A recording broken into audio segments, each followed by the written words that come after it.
एक छोटी सी हमें बात याद आ गई।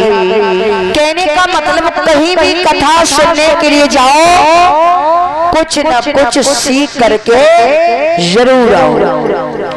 एक पड़ोसी गांव में कथा चल रही थी, सभी लोग कथा सुनने के लिए जा रहे थे।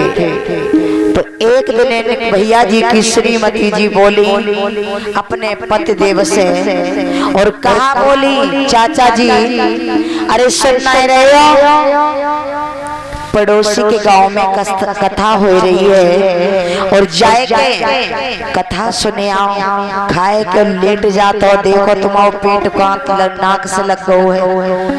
आज वो भैया कहने लगे हम कहीं नहीं जाएंगे कथा का सुनने के लिए, हम तो यहीं पड़े। अरे तुम्हारी किस्म, तुम देख रहे हो क्षेत्र के लोग सब आए रहे हैं कथा सुनने को, जाओ चले जाओ चले जाओ। आज भैया जी की श्रीमती जी ने जब अपने पतिदेव को बहुत समझाया तो अपनी पत्नी की बात को मान करके वो भैया कथा सुनने के लिए चले।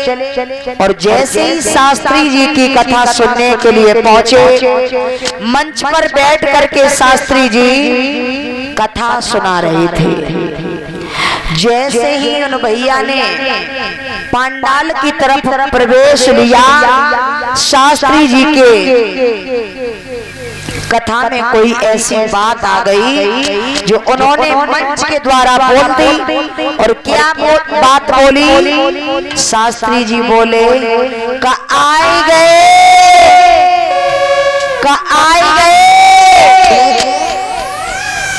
अब वे सोचने लगे वैसों तो कथा सुनने को हम आए नहीं रहे थे और बड़ी मुश्किल से निकल के आए, तो जी तो हमारे पीछे पड़ गए। कोई बात नहीं, आए के वे भैया जहाँ पर काफी भीड़ थी वहीं आकर के बैठ गए। और जब बैठ गए तो दूसरी बात शास्त्री जी ने मंच के द्वारा बोल दी। और क्या बोली? का बैठ गए।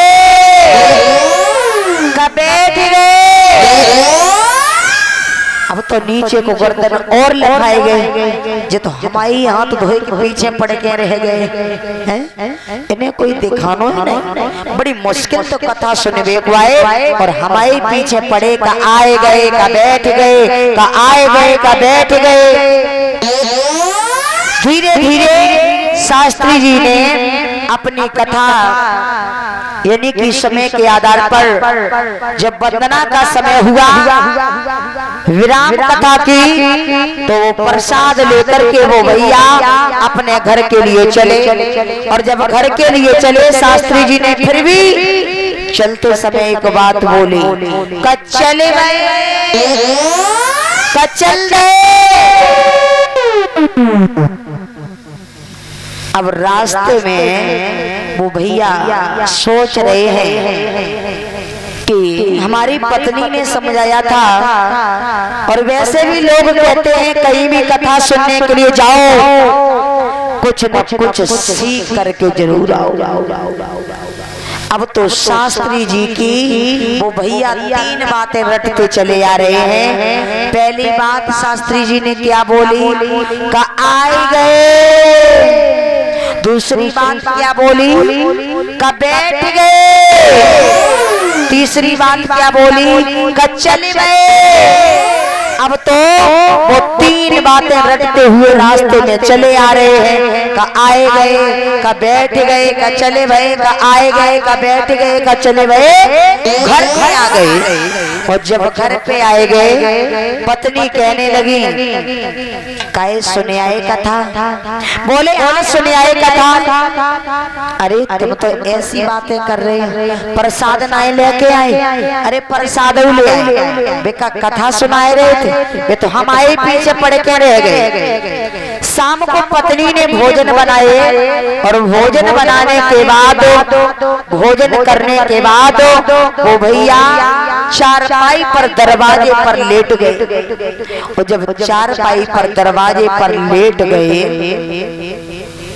हुआ ऐसा पास ही दरवाजे पर खूंटे पर उनकी भैंस बंधी हुई थी। आज के समय में लगभग उसकी कीमत 1-1.5 लाख रुपए से कम नहीं होगी। बहुत अच्छी भैंस थी। तो 5-6 चोरन ने आपस में सलाह बनाई, बोले भैया ऐसो करो, फलाने भैया की भैंस बड़ी अच्छी है, आज ऐसो करो काउ टाइम पे चलो और भैंस खोलन चले।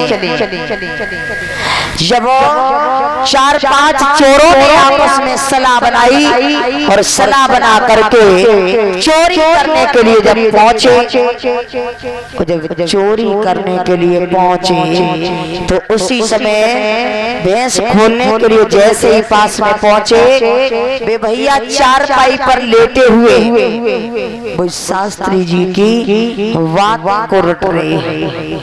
पहली बात क्या बोली शास्त्री जी ने, आए गए।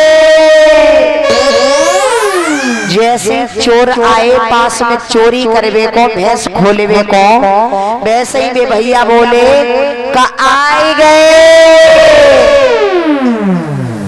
अब चोर सोचने लगे भैया अब चोरी नहीं कर पाए हो, हमें तो लगे रही जो जागे रहो ऐसो करो भैया, बैठ जाओ, अगर पकड़े गए तो इतो चांद पे पड़े जो एक बाल नहीं रहे, तो बैठ जाओ। और जब बैठ गए सोई दूसरी बात उन भैया जी ने बोली बैठ गए।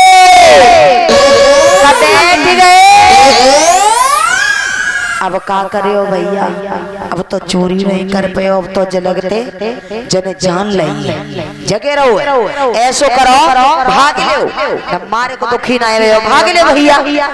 आज वो चोर भागने लगे और जैसे ही भागे सोई वे भैया बोले अरे चली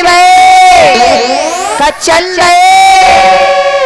तो कहने का मतलब शास्त्री जी की वो 3 बातें याद करके आए, इसलिए उनकी भैंस 1-1.5 लाख रुपए की बच गई, नहीं तो भैंस उनकी चली जाती।